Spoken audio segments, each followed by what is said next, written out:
যুবক যুবতীদের স্বপ্ন দোষ হয়, শুধু স্বপ্ন দোষ হয়। এই স্বপ্ন দোষ যারা হয় তাদের খেয়াল করে শোনেন, ভিডিওটা না টেনে পুরোটাই দেখুন এবং এই নিয়মে আমল করুন। ইনশাআল্লাহ 100% গ্যারান্টি আর কোনো দিন আপনার এই স্বপ্ন দোষ হবে না। চ্যানেল ঝাড়ফুঁক চিকিৎসা, সকল রোগের শিফা, কোরআনের শিফা। সাবস্ক্রাইব করুন এবং পাশে থাকুন। ধন্যবাদ। আসসালামু আলাইকুম, হ্যালো ভিউয়ার্স, কেমন আছেন? অবশ্যই আপনারা ভালো আছেন। তো আমিও আপনাদের দোয়ায় ভালো আছি। আজকে আমি আপনাদের সামনে একটা তদবির নিয়ে এসেছি। সেটা হচ্ছে যে অনেক যুবক এবং যুবতীদের শুনলে লাভ হবে। সেটা হচ্ছে যে স্বপ্নদোষ। রাত্রে অনেক সময় শোয়ার পরে যুবক যুবতীদের যে স্বপ্নদোষ হয়, এই স্বপ্নদোষের তদবির আমি কোরআনে কারিম থেকে তুলে ধরবো। তার আগে ভিডিওটা না টেনে পুরোটাই দেখুন এবং শুনুন, এই নিয়মে আমল করুন। ইনশাআল্লাহ আপনার স্বপ্নদোষ আর কোনোদিন হবে না। চলুন শুরু করা যাক। নাহমাদুহু ওয়া নুসাল্লি আলা রাসূলিহিল কারীম, আম্মা বাদ। আউযু বিল্লাহি মিনাশ শাইতানির রাজীম। বিসমিল্লাহির রাহমানির রাহিম। ওয়ানুনাজ্জিলু মিনাল কুরআনি মা হুয়া শিফাউ ওয়া রাহমাতুল লিল মুমিনিন। আল্লাহ সুবহানাহু ওয়া তাআলা বলেছেন যে এই কোরআনে আমি এমন কোন ঔষধ বা চিকিৎসা বানাই নাই যে রোগের চিকিৎসা নাই। মানে সমস্ত রোগ আল্লাহ দিয়েছেন, ঔষধও দিয়েছেন। তো এটা রাহমাতুল লিল মুমিনিন, মুমিনদের জন্য কি রহমত।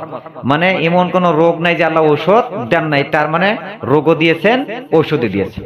আমার বন্ধুগণ, যেই সমস্ত যুবক যুবতীদের স্বপ্ন দোষ হয়, শুধু স্বপ্ন দোষ হয়, এই স্বপ্ন দোষ যারা হয় তাদের খেয়াল করে শোনেন, ভিডিওটা না টেনে পুরোটাই দেখুন এবং এই নিয়মে আমল করুন।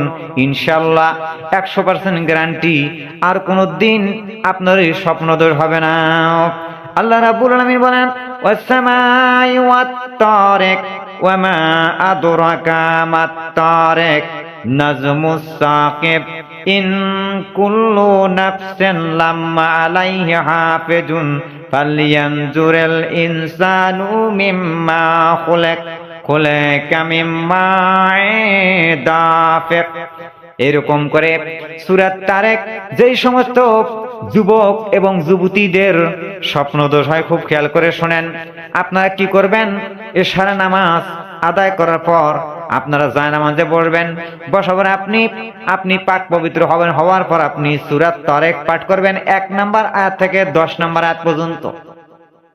সামনে আপনারা কি করবেন, আপনারা সামনে 7টা লং নেবেন। লবঙ্গ, যেটাকে লং বলা হয়, লং নেবেন। লংগুলো নিয়ে আপনি 7টা লঙ্গের মধ্যে সূরা তারেক বিসমিল্লাহ সহকারে 3 বার পাঠ করে ফু মারবেন। 3টে ফু মারবেন, 3টে ফুক দিবেন। এরপরে আপনি কি করবেন, করার পর আপনি দরুদ শরীফ পাঠ করবেন একবার দরুদ শরীফ পাঠ করার পর আপনি একটা ফু মারবেন।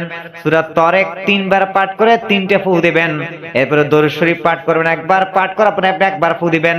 তারপর আপনি কি করবেন, বিসমিল্লাহ আউযুবিল্লাহ বলে আপনি ওই লংটা একটা আপনি বিসমিল্লাহ বলে আপনি চিবিয়ে খেয়ে ফেলবেন।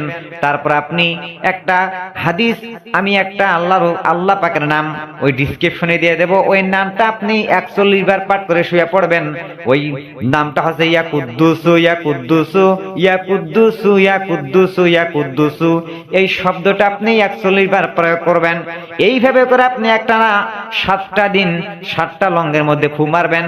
মারার পর আপনি দরুদ শরীফ সহকারে এরপর আপনি কি করবেন, ওই 7 দিনে 7টা রাইতে একটা করে লংগুলো খাবেন। আর যখন লংগুলো খেয়ে যখন শুয়ে পড়বেন, তখন আপনি একবার দুবার করে 41 বার শুধু বলবেন ইয়া কুদ্দুসু ইয়া কুদ্দুসু ইয়া কুদ্দুসু। এভাবে করে প্রতি রাতে 41 বার ইয়া কুদ্দুসু পাঠ করে শুয়ে পড়বেন। ইনশাআল্লাহ আর কোনোদিন আপনাদের এরকম খারাপ স্বপ্ন দোষ হবে না। আমার বন্ধুগণ, স্বপ্ন তো মানুষের হবেই। যদি স্বপ্ন না হয় তাহলে তো ঘুম হবেই না। কারণ স্বপ্ন হলো 2 প্রকার, একটা শয়তানের পক্ষ থেকে, একটা আল্লাহ এবং আল্লাহ পাকের রাসূলের পক্ষ থেকে। যদি আপনার ভালো স্বপ্ন হয় তাহলে আপনি মাশাআল্লাহ আলহামদুলিল্লাহ বলবেন। আর যদি খারাপ স্বপ্ন দেখেন তাহলে আপনারা কি করবেন, মধ্যরাত্রিতে যখন জাগ্রত হয়ে যাবেন তখন আপনারা কি করবেন, যদি উত্তর শীতানে থাকেন দক্ষিণ মুখ হলেই দক্ষিণ মুখে আপনি উঠবেন। উঠার পর আপনি হাতের বাম দিকে 3 বার থুতু নিক্ষেপ করবেন। এই বলো আজকে আমাদের স্বপ্নের তদবির, ভিডিওটা না টেনে পুরোটা দেখুন এবং এই নিয়মে আমল করুন। ইনশাআল্লাহ আল্লাহ রাব্বুল আলামিন আপনাদের স্বপ্ন দোষ দূর করে দিয়ে দিবেন। সবাই ভালো থাকেন, সুস্থ থাকেন। আকুলু কাউলি হাযা আস্তাগফিরুল্লাহ লি ওয়া লাকুম ওয়া মুসলিমিন ওয়া আখির দাওয়ানা আলহামদুলিল্লাহি রাব্বিল আলামিন। আসসালামু আলাইকুম ওয়া রাহমাতুল্লাহ।